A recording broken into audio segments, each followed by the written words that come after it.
L-Ispeaker tal-Parlament Anġlu Farrugia ma laqax it-talba tal-kap tal-Oppożizzjoni Adrian Delija sabiex il-każ ta' Daphne Caruana Galizia jiġi diskuss fil-Parlament b'urġenza fis-seduta ta' Tnejn.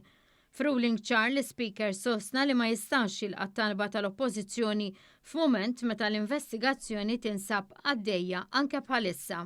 Ma tarax il-Kamra għandha tissospendi x-xogħol tagħha sabiex illum tidibatti tal-materja nerġa' ngħid meta l-investigazzjoni għada attivament għaddejja propju f'dawn is-sija stess.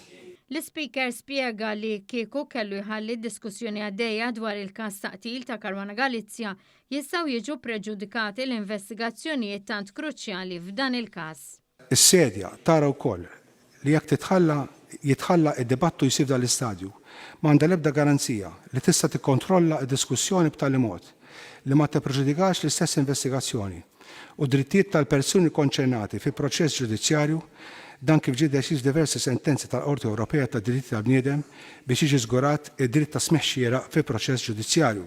Dr. Farrugia rabat id-deċiżjoni li ma' diversi sentenzi tal-Qorti Ewropea biex jiġi żgurat id-dritt ta' smigħ xieraq fil-proċess ġudizzjarju.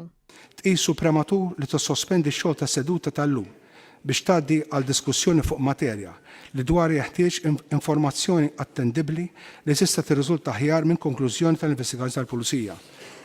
Għal daqstant, fiċ-ċirkostanzi indikati hawn fuq is-sedja ma tħoss li għandha tilqa' talba ta' kap tal-Oppożizzjoni u għalhekk il-Kamra tista' tgħaddi għall-lum tal-ġurnata.